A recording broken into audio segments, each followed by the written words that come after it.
నమస్తే, నేను సిరి.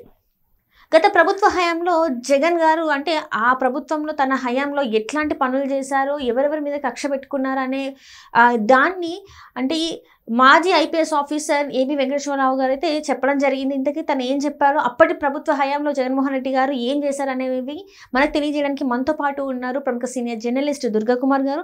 నమస్కారం సార్. నమస్కారం మసిరి, మన వీక్షకులు కూడా. సార్, ఇప్పుడు మాజీ ఐపీఎస్ ఆఫీసర్ ఏబి వెంకటేశ్వరరావు గారు అయితే గత ప్రభుత్వ హయాంలో జగన్మోహన్ రెడ్డి గారు ఎలాంటి పనులు చేశారనేది తను మాట్లాడడం జరిగింది. ఇంతకు తను ఏం మాట్లాడారు సార్? అసలు ఏం చేసి ఉంటారు? అప్పుడు చెప్పాడు కదమ్మా ఆయన, ఒక సామాజిక వర్గాన్ని అణిచివేయటమే లక్ష్యంగా, వాళ్ళని దెబ్బతీయటమే లక్ష్యంగా, ఏకైక లక్ష్యంగా పనిచేశాడని చెప్పాడు ఆయన. నన్నే కాదు, నాలాంటి అధికారులు అనేక మందిని ఆయన లక్ష్యంగా పెట్టుకుని ఎన్నికల కమిషనర్గా పనిచేసినప్పుడు రమేష్ కుమార్ని కూడా కులం దీంతో కేంద్రానికి ఫిర్యాదు చేశాడు, కేంద్ర ఎన్నికల సంఘానికి ఫిర్యాదు.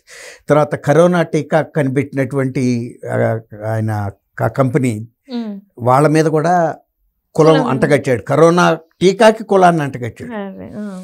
అట్లా తర్వాత అమరావతి రాజధానికి కులాన్ని అంటగట్టాడు, ఫలానా కులం వాళ్ళదే ఈ రాజధాని అని. అట్లా ప్రతి దాన్ని కులంతోనే చూసి సమాజంలో కమ్మ వాళ్ళని వెలివేయాలి, కమ్మ వాళ్ళని ఏ రంగంలోనూ పైకి రానివ్వకుండా చేయాలి, కమ్మవారు చేసిన బిల్లులు కాంట్రాక్టర్లకి బిల్లులు ఇవ్వకుండా, కమ్మవారికి ప్రమోషన్లు ఇవ్వకుండా, ట్రాన్స్ఫర్లు ఇవ్వకుండా, ఉద్యోగాలు ఇవ్వకుండా ఏ విధంగా వీలైతే ఆ విధంగా వేధించాడు. అది అందరికీ తెలిసిన రహస్యమే. అదే ఫస్ట్ అతను చేసిన పెద్ద పొరపాటు ఏంటంటే, మనం ఇక్కడ చెప్పుకోవాల్సింది ఏంటంటే, జర్మనీ నియంత హిట్లర్ ఎలాగో జగన్మోహన్ రెడ్డిని కూడా హిట్లర్తో పోల్చాలి. వేరే ఏ వ్యక్తితోనూ పోల్చడానికి అవకాశం లేదు. అసలు ఇండియాలో కూడా అటువంటి మనస్తత్వం కలిగిన వ్యక్తి ఎవరో ముఖ్యమంత్రిగా పనిచేయాల, ఆ రాజకీయాల్లో కూడా లేరు. ఒక కులం మీద ఆ రకమైన కక్షతో, అంటే ఆయన ఒక పాలిగాడు, అంటే ఒక ఫ్యాక్షన్ కుటుంబం నుంచి వచ్చాడు. తర్వాత కనీసం వాళ్ళ తండ్రి అయితే రాజశేఖర్ రెడ్డి అయితే కింద స్థాయి నుంచి వచ్చాడు కాబట్టి ఆయనకి అన్ని సామాజిక వర్గాల గురించి, అసలు సామాజిక వర్గాల కూర్పు ఎలా ఉంటుంది, వాళ్ళ సమాజానికి వాళ్ళు చేసిన సేవ ఏంటి, ఒక్కొక్క సామాజిక వర్గం యొక్క పాత్ర ఏంటనేది తెలుసు.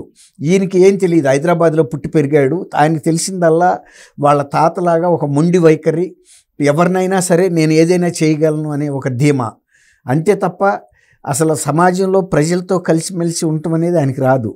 ఆ ఫస్ట్ ఏమనుకున్నారంటే ప్రజలందరూ, హిట్లర్ కూడా ఫస్ట్ అట్లాగే చేశాడు, కొన్ని సామాజిక వర్గాల మీద, కొన్ని వృత్తుల మీద దాడి చేశాడు.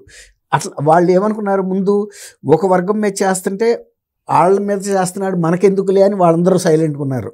అది అయిపోయిన తర్వాత వేరే వాళ్ళ మీద చేసేవాడు. అప్పుడు కూడా ఎవరికాళ్ళు మన చేయటం లేదు కదా అనుకున్నాడు. చివరికి వచ్చేటప్పటికి అన్ని వర్గాల ప్రజల్ని అణికివేసేసాడు ఆ నియంతృత్వంతో.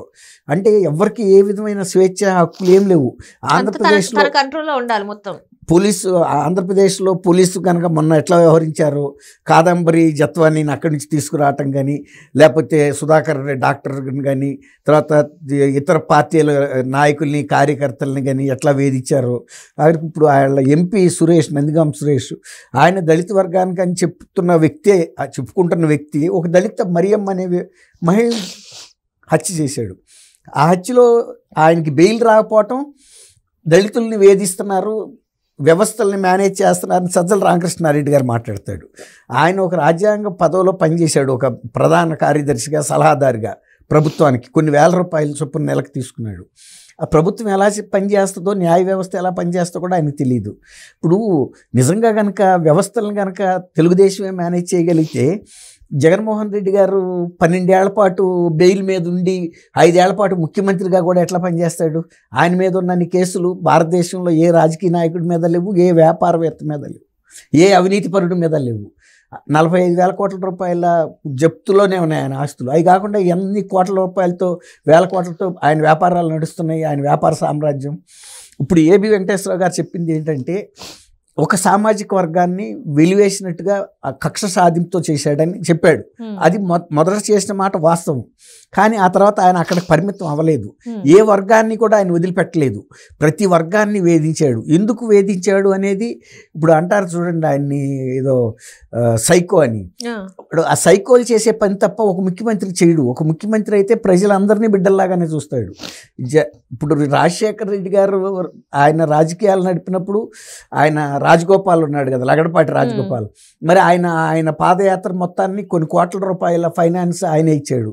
తర్వాత ఆయనకి అనేక సార్లు కమ్మ కుటుంబాలు, సామాజిక వర్గాల వాళ్ళు ఆయనకి అనేక రకాల సహాయం చేస్తే తిరిగి గుర్తు పెట్టుకుని కూడా వాళ్ళని పిలిపించి కూడా ఆయన తిరిగి సహాయం చేసిన చరిత్ర రాజశేఖర రెడ్డి గారికి ఉంది.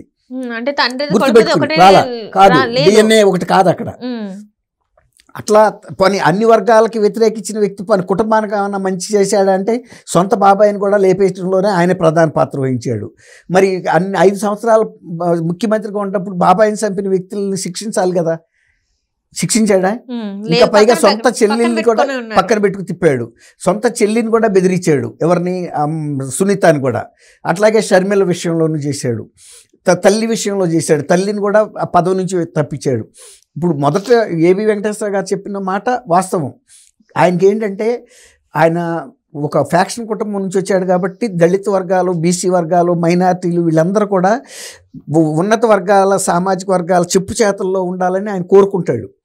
అది ఆంధ్రప్రదేశ్లో ఆయన ఫస్ట్ టైము ఆయన అమరావతి వచ్చినప్పుడు చూశాడు. అక్కడ కోస్తా ప్రాంతంలో అలా లేదు. వాళ్ళ పులివెందుల ప్రాంతంలో ఉన్న వాతావరణం, సామాజిక వాతావరణం అక్కడ కనపడలేదు.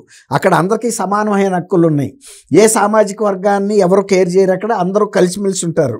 దాంతో అతనికి కన్ను కుట్టింది.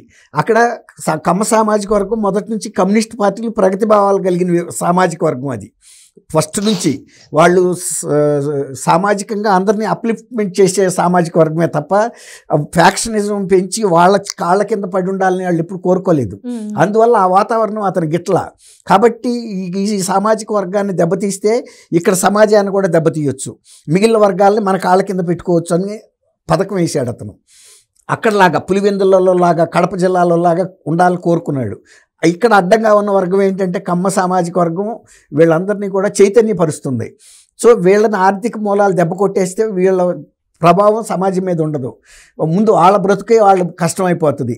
అప్పుడు ఈ సామాజిక వర్గాలను కూడా దెబ్బతీయొచ్చు అనేది ఆయన ఒక పథకం ప్రకారం చేశాడు. అది సక్సెస్ అయ్యాడు కొంతవరకు. ఇప్పుడు ఏబి వెంకటేశ్వరరావు గారిని అనేక కోర్టులు, ట్రిబ్యునల్స్ అన్నీ కూడా అక్రమం అని చెప్పి ఆఖరికి ఆయన్ని రీఇన్స్టేట్ కూడా చేయించారు ఎలక్షన్ ముందే. చేసి మొత్తం బకాయిలన్నీ కూడా ఆయనకి పే చేయమన్నారు. ప్రభుత్వం తప్పు చేసిందని కూడా చెప్పారు.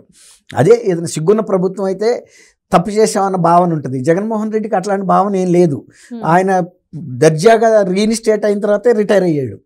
అట్లా సామాజిక వర్గాల వారిగా ఒకళ్ళని చేశాడంటానికి కూడా లేదు. మొదలుపెట్టింది కమ్మవారితో, కానీ అందరినీ మాత్రం చుట్టుకొచ్చాడు. కానీ అన్ని సామాజిక వర్గాలు కూడా అదే రీతిలో ఆయనకి కూడా బుద్ధి చెప్పినాయి. నువ్వు ప్రతిపక్ష నాయకుడిగా కూడా పనికిరావు అని పక్కన పెట్టినాయి. జీవితంలో కూడా మళ్ళీ అట్లాంటి వ్యక్తుల్ని ఆంధ్రప్రదేశ్ ముఖ్యమంత్రిగా చేయటానికి కూడా ఆంధ్రప్రదేశ్ ప్రజలకు సాహసించరు. థ్యాంక్ యూ అమ్మ సిరి, మన వీక్షకులు.